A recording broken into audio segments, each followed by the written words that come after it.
Okay, we're going to talk about color marking a little bit.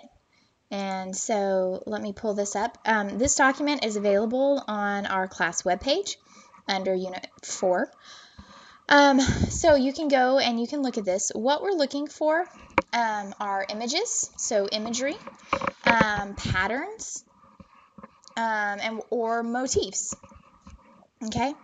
And so what we're going to do essentially is mark everything that we find a different color. So to start with, we've got our poem Acquainted with the Night again. And what we'll do is pick something easy, an image in the poem. And if you watch the TP cast segment, then you've seen this before, but let's read through it real quick. So before this, you would have TP casted it, you're familiar with it, and then you're ready to start analyzing. That's the point when you start color marking. So Acquainted with the Night. I have been one acquainted with the night. I have walked out in rain and back in rain. I have outwalked the furthest city light. I have looked down the saddest city lane. I have passed by the watchman on his beat and dropped my eyes, unwilling to explain. I have stood still and stopped the sound of feet when far away an interrupted cry came over houses from another street, but not to call me back or say goodbye. And further still, at an unearthly height, one luminary clock against the sky proclaimed the time was neither wrong nor right. I've been one acquainted with the night. Okay, so you've got an idea for the poem. Pick an image, and an image is something that deals with one of your senses that's easy to start with. For this, I'm going to choose the image of any imagery that has to do with darkness, okay? And then you randomly select a color that you would like. For this, I'm going to choose gray, all right? And in your key, you'll put your word and then color code it. All right, so darkness, anything to do with darkness is going to be in gray. So then you just go through and you mark it. I've been one acquainted with the night. Well, nighttime, that's dark, okay? And we're looking for literal darkness.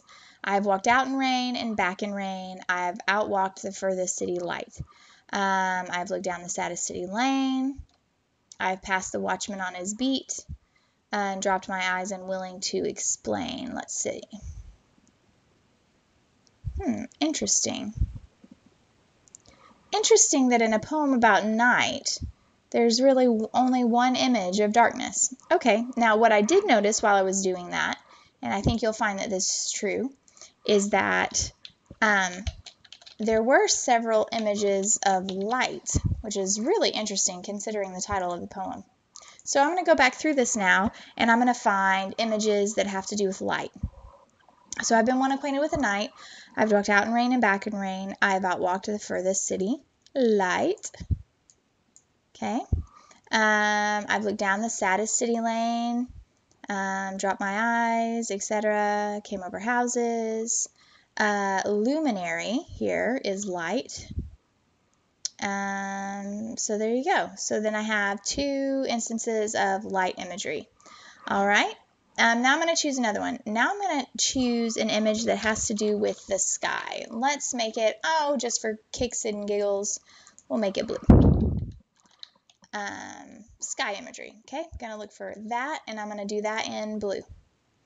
And what you'll find as you're doing this is sometimes things work and sometimes they don't. I expected there to be more dark imagery than there really is in the poem.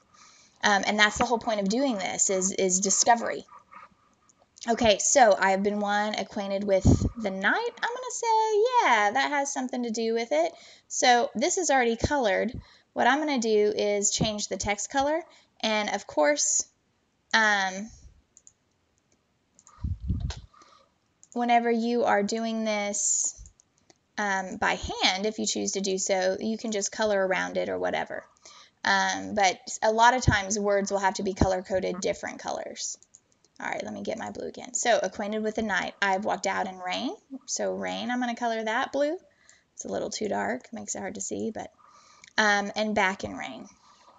I have outwalked the furthest city lights. I have looked down the saddest city lane, passed by the watchman on his beat, dropped my eyes, unwilling to explain. I don't see anything to do with the sky there. Not to call me back or say goodbye. Unearthly height maybe seems to indicate the sky. Oh, the sky. I'm going to say also that this luminary clock might be metaphor for the moon.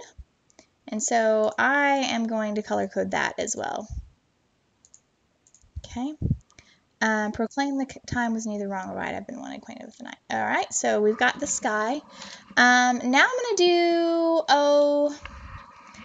something I noticed was like city kind of images. I don't want it to be blue though. See what other colors I've got. Let's make it pink. Pink is great fun. Do I have pink? Well, we'll call it whatever that is. Okay. Ooh, city light. City. Oh, city lane. Ooh, a watchman. You're only going to find that in civilization and in city. Ooh, houses. That's civilization, city. Ooh, street. Lots of these, which is interesting. Ooh, a clock.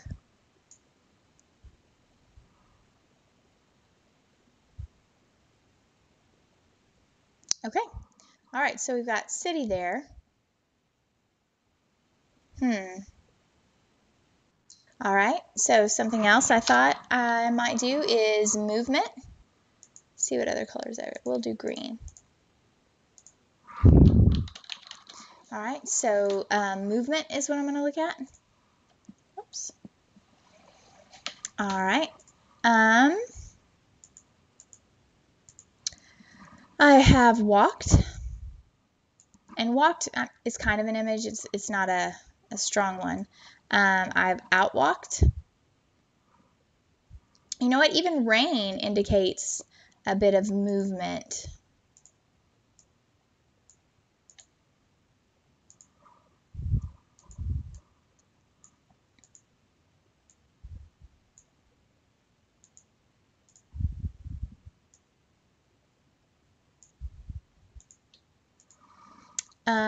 Okay, so continuing on, looking down the status passed by. Watchman on his beat. Ooh, dropped. Dropped my eyes is movement. Unwilling to explain. Ooh, stood still. No, that's not so much. Came over. The fact that it's coming over shows movement. Okay, so I've got movement. Now I think I'm going to do, oh, this is pretty general, and you like to be as specific as possible. And you guys are starting to get the idea, I'm sure, but I'm going to do sounds, and let's see what colors I've got. I'll do purple.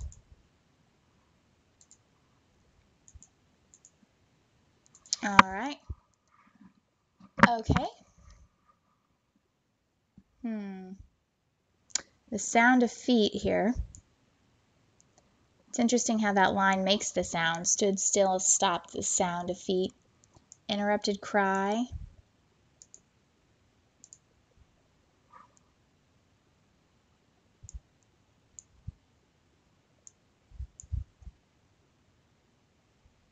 Ooh, and proclaiming. Okay.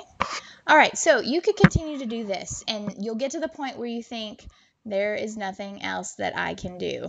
I have done this all. I don't have any other ideas. And then you just wait, and then you think of more. We could still go back and talk about height and elevation.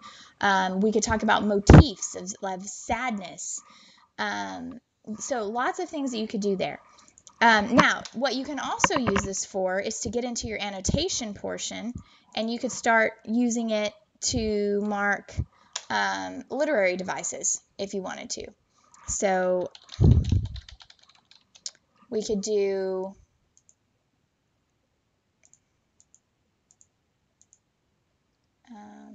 red, I guess. Let's do a literary device called Anaphora. It's repetition of initial phrases. So you probably noticed in this poem the I have, oops, too much.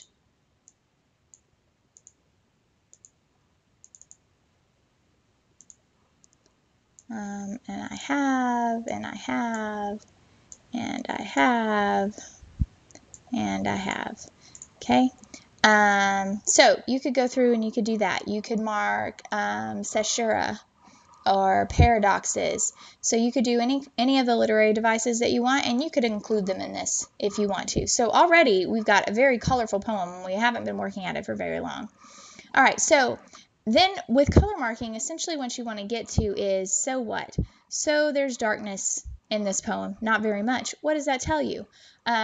So there are a couple instances of light. What does that tell you? What does it mean? What do I notice from these patterns? There's a lot of green, a lot of movement in the poem. So why is movement important to the poem? There's also a lot of reference to sound in the poem.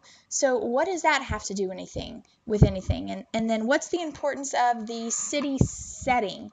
Especially if you know Robert Frost, he's called the nature poet. He usually doesn't write about civilization, so it's really interesting. So this allows you to ask those kinds of questions, which are analysis kind of questions.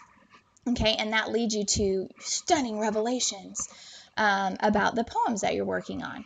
And again, remember, you're asking questions not to find some answer that somebody else already came up with, but for discovery on your own, for your own interpretation of the poem. And I'm really encouraging you guys to work that way.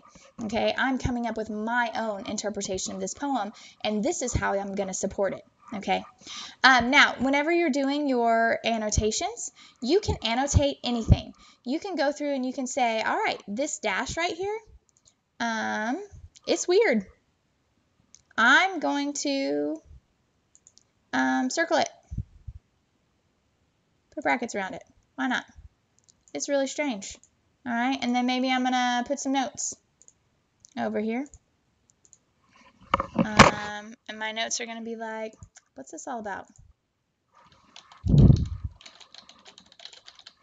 Okay, so you can do that throughout as well. Mark punctuation, sound devices, syntax, structure. It's interesting that this line repeats. Okay, it's called a repetend, by the way. So that line is repetended whenever the first line is repeated again at the end. Line, and then Y. All right, so annotation is not about showing all the answers. It's about putting your fingers on things and going, why is this here? What does this do? What's the purpose of this? Oh, that's interesting. I hadn't noticed that. I bet this is important. So you're making those kinds of notes. So anything to do with poetry, rhythm, rhyme, punctuation, figurative language, paradox. We've got a paradox here. The time was neither wrong nor right. That's a paradoxical statement. And then ask yourself questions. Why? What does that mean for his future? Okay? And so on and so forth. But hopefully that'll get you started. We're going to practice this again in our live lesson after Thanksgiving. But that's a start to color marking and annotation. Go wild. And good luck.